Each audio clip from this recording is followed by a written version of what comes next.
Ninguém percebeu, eu sou uma pessoa, às vezes, muito ansioso, ainda mais antes de pregar.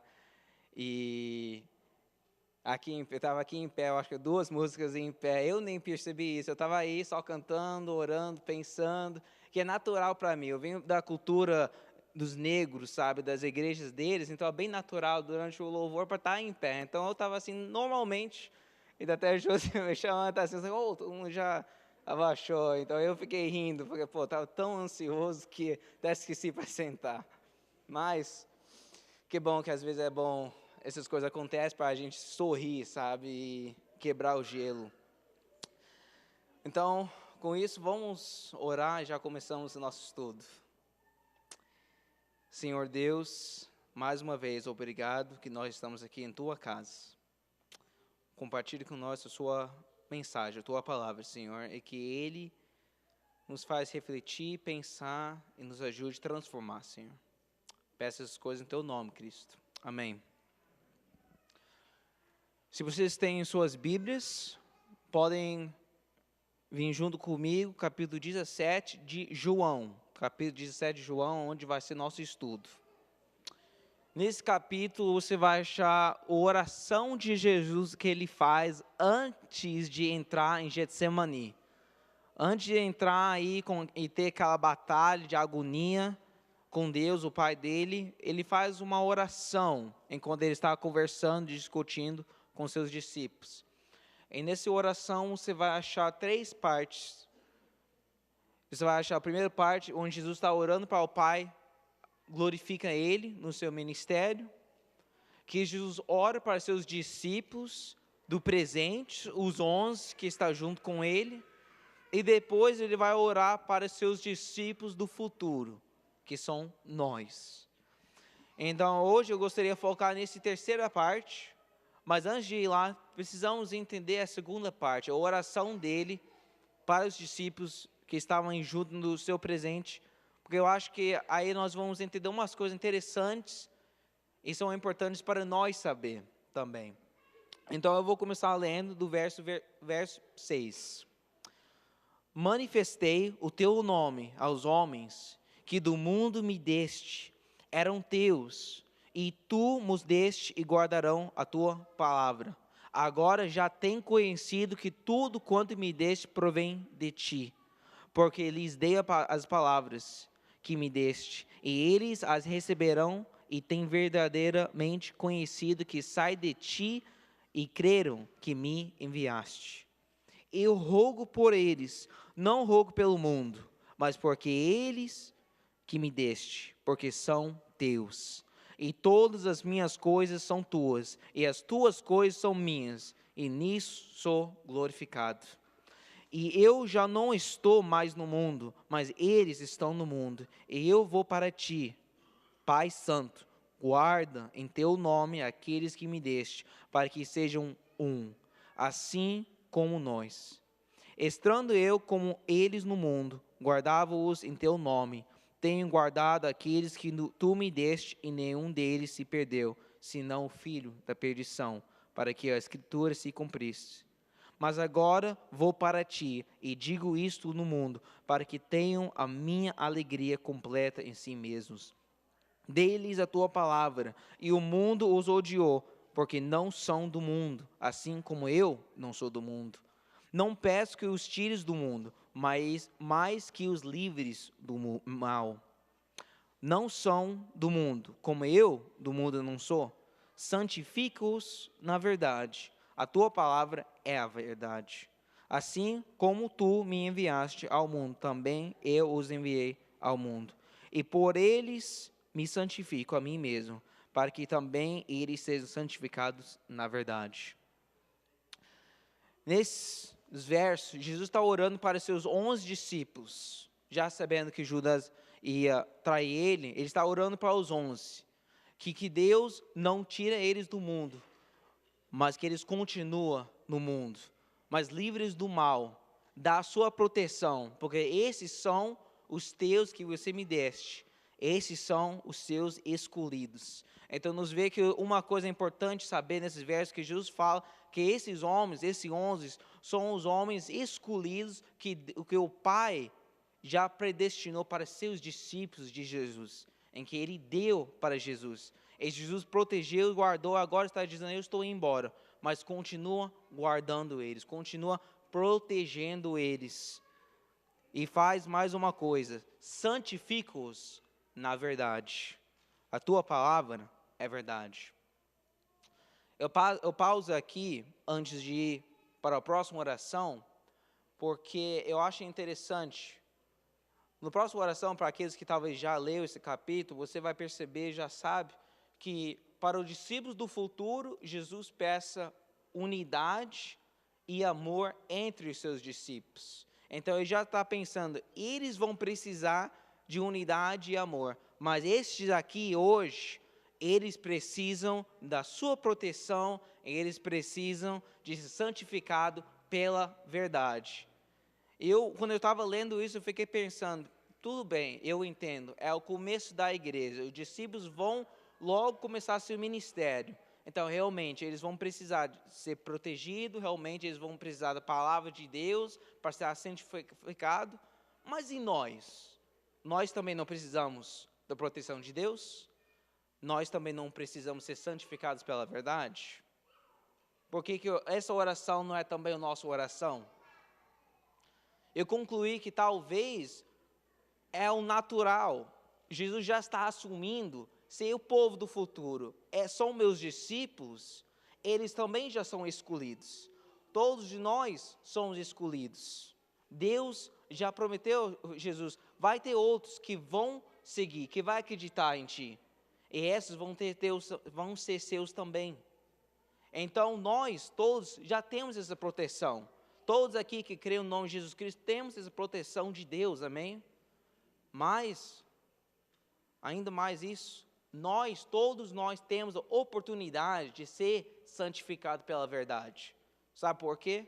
Eu acredito que, mais que qualquer época, a verdade, nós já temos muito.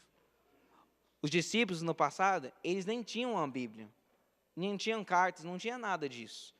Não tinham comentários, não tinham bibliotecas de livros sobre Jesus. Não, nós temos tanta informação que qualquer um de nós pode nos santificar na verdade, qualquer hora nós quiser.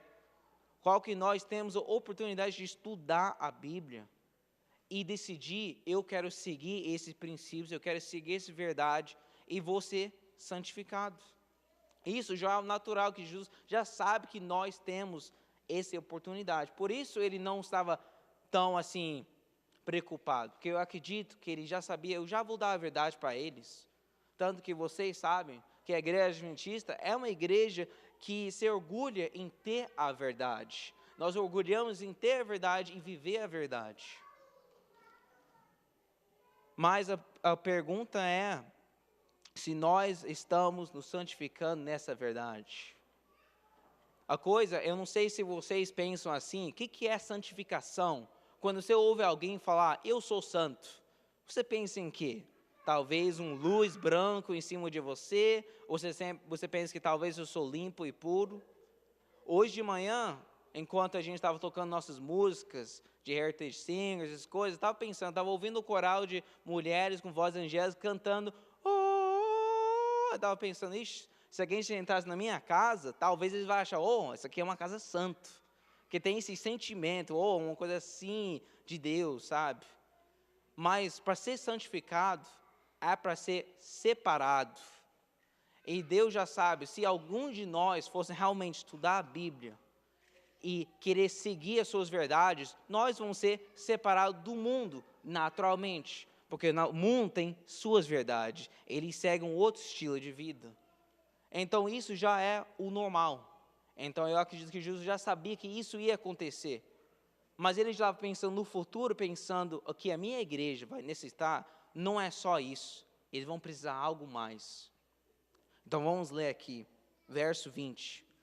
Eu não rogo somente por estes, mas também por aqueles que pela tua palavra hão de crer em mim, para que todos sejam um, como tu, ó Pai, o és em mim, e eu em ti, que também eles sejam um em nós, para que o mundo creia que tu me enviaste. É interessante que ele não fala quando eles são santificados pela verdade, quando eles têm a verdade e pregam aquela verdade, aí o mundo vai acreditar. Não, parece que o mundo vai acreditar quando o seu povo é unido, como Jesus e o Pai é unido. Verso 22, e eu dei-lhes a glória que a mim me deste, para que sejam um, como nós somos um. E esta glória, qual glória que ele fala? É difícil porque nesse texto Jesus menciona a glória várias vezes, mas parece que cada vez ele menciona é diferente. A glória que o Pai dá para ele, agora ele vai dar para seus discípulos. E qual glória é essa? Porque nós sabemos que os discípulos não estavam andando, brilhando de uma luz de glória do céu, mas sabemos que os discípulos estavam brilhando com outro tipo de luz. E foi através dessa luz que as pessoas podem ver, tem Deus nessas pessoas. Essas pessoas andavam com Jesus Cristo. E para dar uma ideia, talvez vocês lembrem, alguém pode dizer para mim, quando você pensa na glória, você lembra de alguém que pediu Deus para mostrar sua glória para ele? Moisés pediu isso. É interessante, quando ele pediu, em Êxodo 33, ele fala assim, então ele disse, Moisés, rogo-te que me mostres a tua glória. E Deus responde ele falando, porém ele disse, eu farei passar toda a minha bondade por diante de ti e apregoarei o nome do Senhor diante de ti e terei misericórdia de quem eu tiver misericórdia e me compadecerei de quem me compadecer. Então é interessante, em vez de talvez dar uma mostração de poder, Deus faz algo diferente. Ele fala, você quer saber da minha glória? Então vou mostrar para você quem eu sou, o meu caráter, a excelência de quem eu sou, como alguns comentários dizem. Vou mostrar para você o meu amor, a minha bondade, o meu caráter. Foi esse caráter que Jesus, quando ele veio na terra, ele mostrou para todos. Porque é com o Filho, orando pelo Filho, a gente entende quem é o Pai. E Jesus fala, agora, essa mesma glória que você me deu, eu vou dar para eles. Vou dar o teu caráter para eles, para que eles sejam um também. Então Jesus está falando aqui, ele está orando que os seus discípulos do futuro podem ter essa mesma glória, esse mesmo caráter de Deus nas suas vidas. Verso 23, eu neles e tu em mim, para que eles sejam perfeitos em unidade, e para que o mundo conheça que tu me enviaste a mim e que tens amado a eles como me tens amado a mim. Então ele está querendo, o amor que o Pai tem para ele, está em nós também. Imagina só, esse amor de Deus que existe na Trindade, Jesus está falando, esse é o mesmo amor que tem entre nós. Eu quero que ele esteja entre meus discípulos também, aqui na igreja. Esse amor, qualquer pessoa do mundo tem que ver que o amor que nós temos aqui dentro é diferente que o amor que existe lá no mundo também. Pai, aqueles que me deste, quero que onde eu estiver, também eles estejam comigo, para que vejam a minha glória que me deste, porque tu me has amado antes da criação do mundo. Então, de novo, com João capítulo 14, como eu falei, que Jesus está preparando um lugar para nós, ele está falando de novo na oração dele, eu quero ele, Senhor, eu quero ele junto comigo. E isso é uma coisa de felicidade para todos nós. Todos nós devemos acordar felizes, sabendo que talvez aqui não é a minha terra, aqui não é a minha casa, mas minha casa está no céu e Jesus está preparando esse lugar para mim. Talvez eu não sente hoje que alguém está me querendo, mas eu sei que meu Salvador está me querendo, tanto que ele orou essa oração 2000 anos atrás, pedindo, Pai, eu quero eles estar junto comigo. Pai junto. Pai justo, o mundo não te conheceu, mas eu te conheci, e estes conhecerão que tu me enviaste a mim. E eu lhes fiz conhecer o teu nome, e lo farei conhecer mais, para que o amor com que me tens amado esteja neles, e eu neles esteja. Então você vê que é muito sério isso. Tanto que Jesus parece que ele está falando a mesma coisa toda hora, de várias formas diferentes. Ele está falando que eu quero minha igreja do futuro, eu quero eles ser unidos. Mas não só unidos, mas unidos pelo amor. O mesmo amor que tu tens para mim e eu para ti. O mesmo amor que existe na Trindade, eu quero existir entre o meu povo. E é só quando esse amor é assim que o mundo vai crer. E lendo isso, eu me pergunto, eu sou a resposta dessa oração? A igreja de hoje, será que nós estamos vivendo como a resposta dessa oração de Jesus? É uma pergunta séria isso. Porque Jesus está orando para nós. Não que nós somos ser mais informados, mas que nós somos mais amorosos com um ao outro. Em que isso é importante para Ele. Tanto que Ele fala em João 13:35, Ele fala assim: um novo mandamento vos dou, que vos ameis uns aos outros, como eu vos amei a vós, que também vós uns aos outros vos ameis. Nisto todos conhecerão que sois meus discípulos, se vos amardes uns aos outros. Não é pela verdade que o mundo vai crer, mas pela nossa união e o nosso amor. Se alguém for dizer para mim que a igreja é unida hoje, eu vou dizer, sim, de uma certa forma, nossa igreja adventista é bem unida, é bem organizada. Mas talvez ainda está faltando mais ainda. Mais para o mundo até parar de questionar que talvez tenha um Deus. Talvez o mundo pode decidir, eu não quero seguir Deus. Mas se a gente for viver uma vida de um ponto que o mundo não tem como dizer, não, tem um Deus, porque tem um povo aqui que eles parecem realmente, eles acreditam nisso. Eles têm um amor entre eles que é diferente de qualquer coisa que eu já vi no mundo. Isso deve ser a nossa meta, meta, eu acho a palavra, nossa meta para tentar atingir. Porque eu acho que é tão importante pensar nisso, que Jesus está orando, mas nós somos a resposta dessa oração também. Não dá para simplesmente... Eu acredito, tem igrejas, tem pessoas, tem organizações que talvez eles querem ser unidos também. A nossa igreja, unificação é uma coisa tão forte na nossa igreja hoje, que tantas pessoas estão conversando, mas às vezes eu penso, será que nós estamos falando dele da forma errada? Vão ser unidos pelas nossas leis, polícias, vão ser unidos pelas nossas verdades, nossas doutrinas, tradições. Talvez isso não é o caminho certo para ir. Porque se você quer ir nesse caminho, eu posso dizer para você, já tem outra igreja que já faz isso, é até bem melhor. Que se você for pensar bem, a igreja católica não tem uma igreja, uma organização mais organizada, estruturada como eles.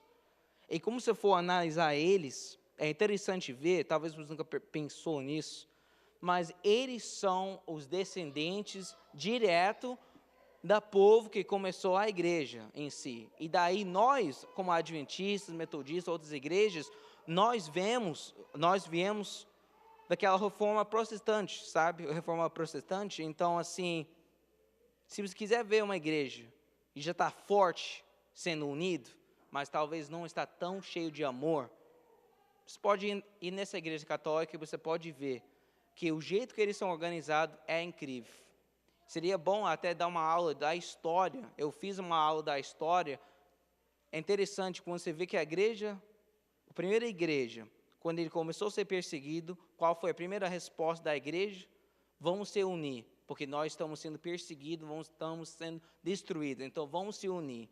Mas o jeito de se unir não era atrás de amor, atrás de oração, através de Deus, o Espírito Santo trabalhando nas vidas deles, não. Eles se uniram com leis, com polícias, fazendo líderes, botando líderes aqui, o povo aqui e tal. Eles estavam fazendo toda a sua organização. É tão forte a união deles que a igreja católica ainda existe hoje. É a igreja mais velha de todas as igrejas. Ele continua forte, firme e forte. Mas eu não acredito que união desta forma é aquilo que Jesus estava querendo do seu povo. Eu acredito que ele estava querendo uma coisa mais poderosa ainda, que não ia deixar qualquer pessoa duvidar que o amor de Deus realmente existe e é verdadeiro. Mas é complicado. Eu acho que para todo mundo, talvez vocês também sabem, é complicado amar as pessoas, não é? É interessante porque como eu estou trabalhando na igreja, onde meus pais frequentam, eles mesmos não sabem que muitas vezes eu estou pensando, refletindo, estou botando coisas na minha vida, eles nem sabem as coisas que eu estou pensando, até eu pregar, e depois eu sei que eles vão conversar comigo depois sobre isso. Mas não é para eles ficar alerta, não. Mas tem coisas que eu acho que cada um de nós temos que pensar, sabe? E eu estou fora de casa há 4 anos, independente, vivendo minha vida. E daí agora eu volto para casa. Eu tenho a minha vida, meu estilo de vida, minhas leis. Agora eu estou vivendo junto com meus pais, debaixo das leis deles, debaixo dos costumes deles. E demorou um tempo para aprender como seguir isso, estar na vida com eles, amar eles e tudo, porque o amor de um humano é muito condicional. Se você faz bem para mim, eu te amo. Se não, não vou te amar. Mas o amor de Deus vai além disso. Mesmo que você me perturbe, mesmo que você faz mal a mim, mesmo que eu não gosto, não concordo contigo, eu tenho que amar você e ir além disso também. Então muitas pessoas acham, eles pensam, não, somos família, nada mais forte que família. O mundo já te mostra, o exemplo do mundo já te mostra que família é a coisa mais fácil para quebrar.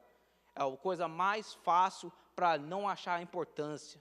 Tanto que você vê tanto nos filmes, nas séries, e talvez na sua própria vida, como nós somos filhos, somos pais e tudo, mas às vezes a gente não ama tão bem que a gente acha que ama. E eu não sei como você fala, a gente toma liberdades de falar, eu posso falar qualquer coisa eu quiser, porque é a minha mãe. Mas para outra mulher, não, nunca vou falar isso. Eu penso, por que eu faço isso? Por que eu tomo a liberdade de falar desse jeito com minha mãe, que eu devo respeitar honrar, mas com outra mulher eu não devo fazer? E isso só entre a família. Eu penso, dentro da igreja, por que às vezes não podemos ser rude, temos liberdade de dizer e se sentir e se agir de algumas formas que não tem nada a ver com aquilo que Cristo está tentando fazer em nós. Mas com pessoas do mundo, não vou fazer nada assim, nada assim.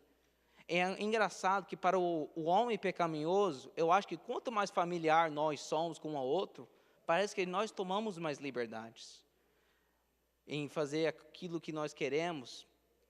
Mas eu acredito que Jesus está querendo nos transformar de uma maneira que nós vamos amar uns aos outros, nossos irmãos, que a gente não vai tratar mal, não só dar um oi, feliz sábado, mas a gente vai querer conhecer aquela pessoa, tá aí para ajudar aquela pessoa, orar para aquela pessoa e dizer que realmente o Capitol Brazilian Temple é uma família que realmente se ama e se vivem como família.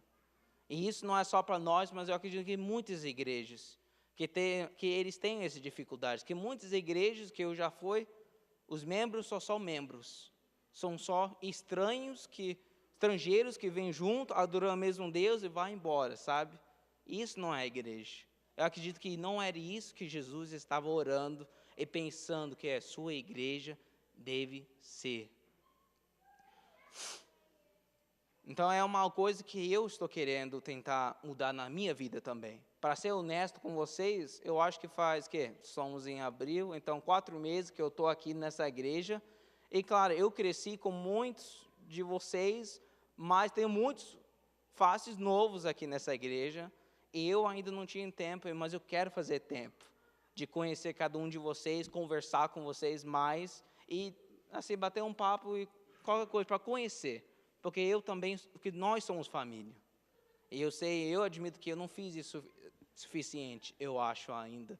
Então, se você vê eu aproximando você, querendo conversar, já sabe. Eu estou querendo conhecer você mais, porque estou querendo saber como eu posso te amar melhor. Porque você é meu irmão, você é minha irmã. Eu acredito na oração de Jesus. Eu acredito que nós temos que ser a resposta dessa oração. Se o mundo vai crer, e para o mundo ser salvo também. Eu tenho, para terminar esse sermão, eu tenho uma poema. Eu vou dizer isso agora, que esse poema talvez é um pouco forte, e não é um direto a ninguém, mas se você se sente ofendido alguma coisa, eu só peço você refletir e podemos conversar sobre isso depois. Mas essas palavras também eu achei interessantes, porque eu recebi essas palavras num sonho.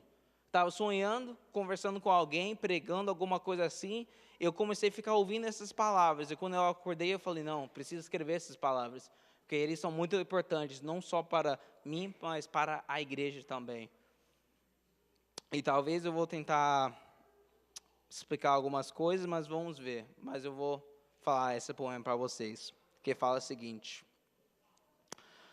o que é a minha igreja?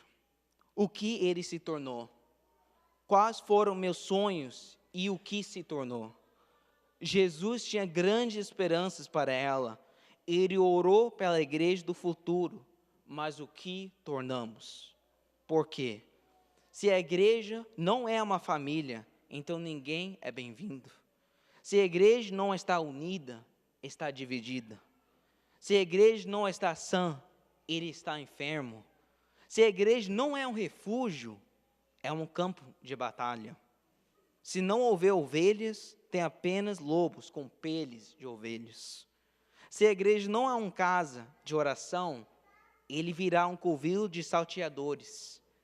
Se não há cura nesta igreja, então há apenas doença.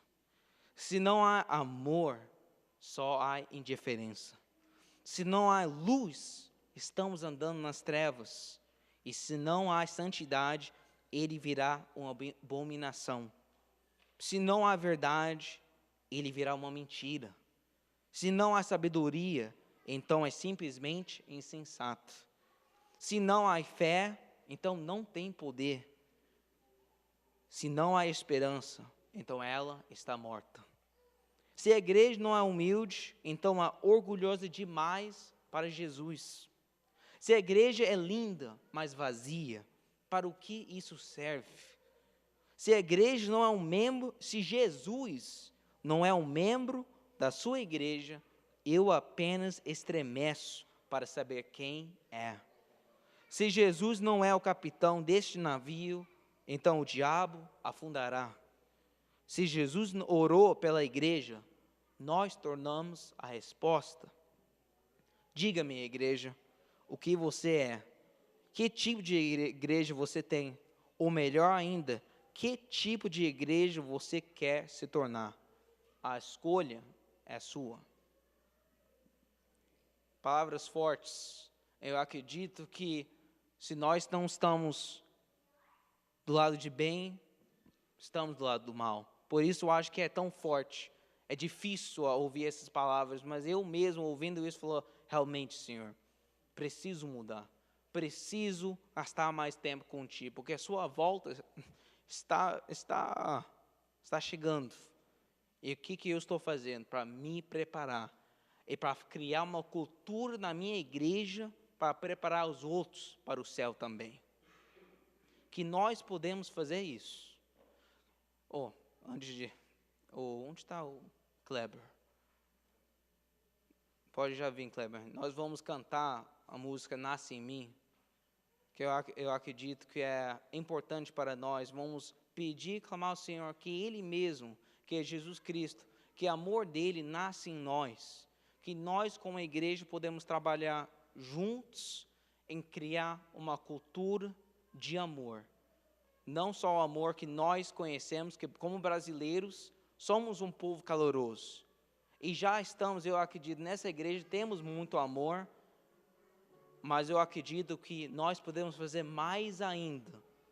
E nós podemos clamar a Deus para nos dar o mesmo amor que tem entre Ele e o teu filho. Quando as pessoas pensam, quando você fala, eu sou do Capitol Brazilian Temple, que as pessoas que te vejam falam, eu sei que você é de Capitol Brazilian Temple. Eu vejo que você realmente é uma pessoa amoroso. O teu povo é um povo unido. Eu vejo isso. E que Deus seja glorificado com as nossas vidas.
salva minha vida.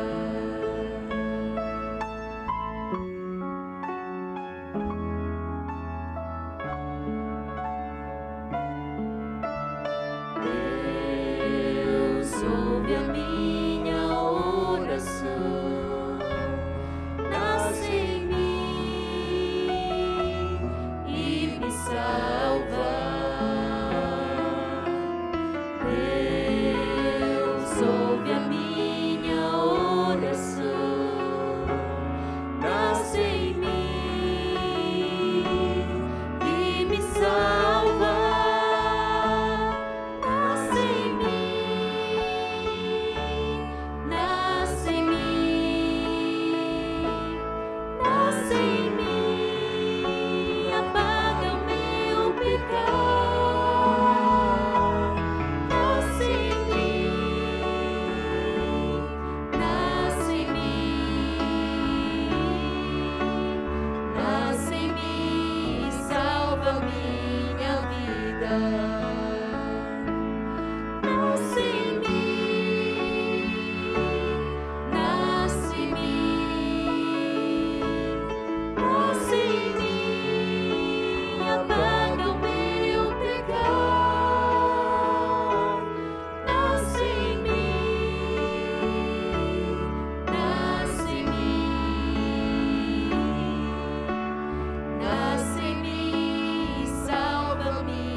Igreja, se é a sua desejo para ser a resposta dessa oração de Jesus, só levanta sua mão. Amém. Vamos orar. Jesus Cristo, nasce em nós, Senhor. Nasce em nossas vidas. Que não só essa igreja, mas eu peço para a sua igreja também, como você pediu, teu Pai, que nós podemos ser a resposta, e que você não orou em vão, mas que nós podemos viver sabendo que você acreditou em nós. Nos abençoe, Senhor, santifica nossas vidas e nos ajude para viver conforme aquilo que você acreditou em nós, desse potencial que você sabia que tem em nós, Senhor. E eu peço que teu Santo Espírito trabalhe em nossas vidas.